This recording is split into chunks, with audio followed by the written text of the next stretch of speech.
Magandang hapon po sa lahat. Ako po si Freya Kachang ng Group 2, reporter po para sa Institution of Criminal Actions.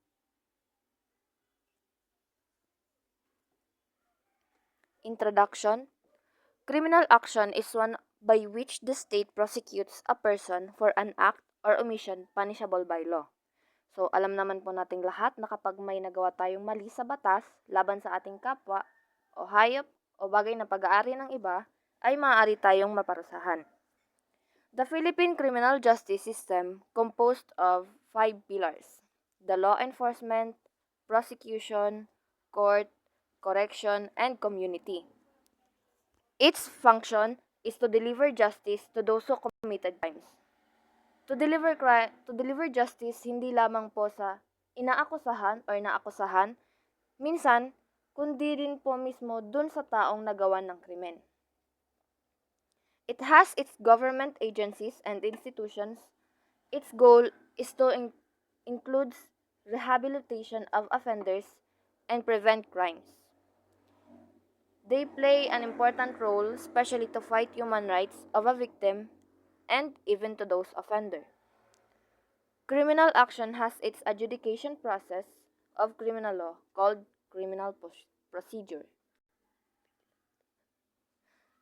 Objectives. At the end of the discussion, the student as well as the presenter will be able to 1. Understand the information about the institution of criminal actions. 2. Enumerate the importance and purpose of Philippine CJS. 3. Familiarize those who are authorized to prosecute. 4. Participate through sharing thoughts about the topic.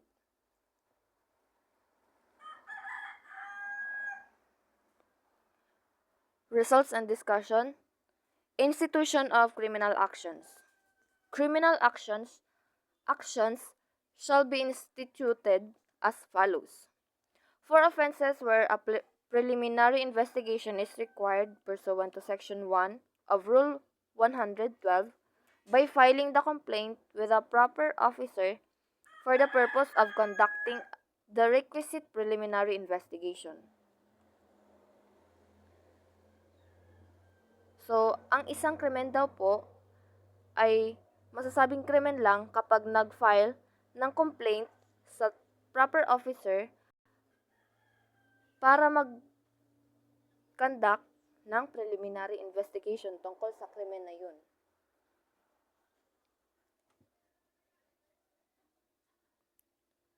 Institution of criminal action interrupts prescriptive period.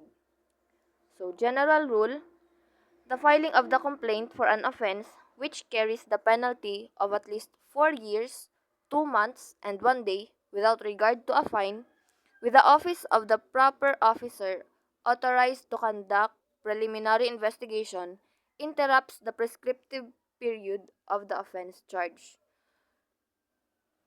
So, dito po, ang sinasabi dito ay, halimbawa daw po, yung nag-file ng complaint para sa offense na may parusang 4 years, 2 months, and 1 day, pero yung inakusahan ay hindi nag-fine or tinanggap niya yung parusa tungkol sa isang crime na nagawa niya, maaari daw pong ma-interrupt yung parusang yon para magbigay daan para sa preliminary investigation na gagawin ng mga proper officer na otorisadong magsagawa ng investigasyon.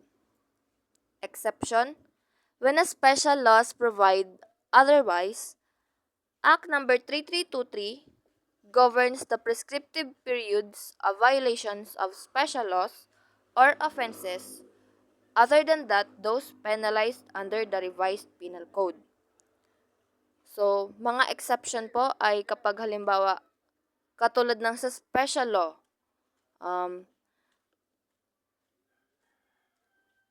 lalo na kapag mga offenses na nasa ilalim ng revised penal code, pwede daw pong hindi yun ma-interrupt yung mga parusang yun.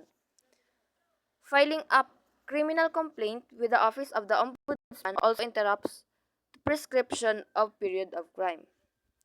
Rule doesn't apply to violation of municipal ordinances and special laws interrupted only by the institution of the judicial proceedings for their investigation and punishment, while violations of municipal ordinances prescribed after 2 months.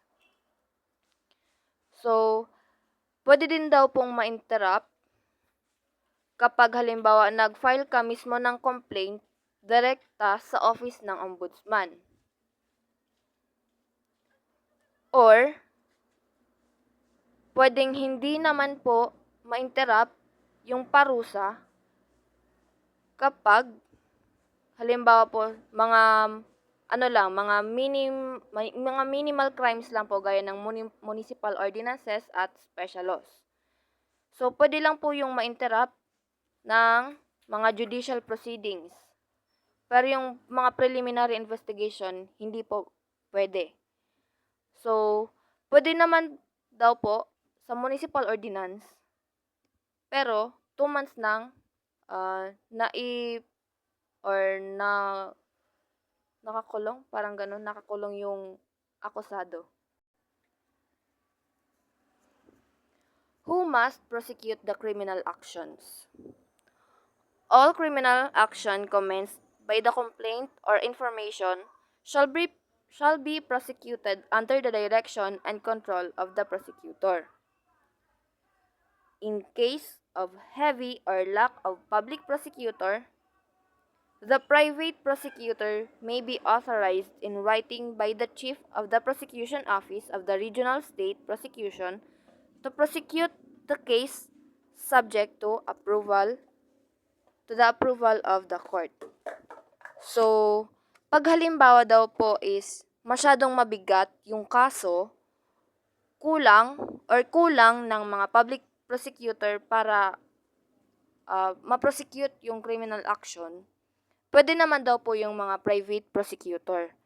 Pero, pag halimbawa daw po is private prosecutor, may nagsabi po sa akin na kailangan daw po is parang may quota din po kung anong klaseng private prosecutor lang yung maaaring mag-handle ng kaso. Kagaya po ng lalo na pag private, mga salary grade 27 daw po or 20. Yun daw po. Yung mga pwedeng maghawak lang nung kaso, lalo, yung mga private. Private prosecutor, once authorized, shall continue to prosecute the case up to the end, even in the absence of the public prosecutor, unless authority is revoked or otherwise withdrawn. So, yung private prosecutor po na nag-handle ng case, ay siya na pong magpapatuloy hanggang sa matapos or mapatawan ng parusa yung akusado unless halimbawa po ay tinanggalan siya ng authority or may something po na maaaring makapag-alis sa kanya or makapag-alis sa kanya nung case na hinahawakan niya. Offenses of abduction, seduction, and acts of lasciviousness shall not be prosecuted except upon a complaint filed by the offended party or her parents, grandparents, or guardians.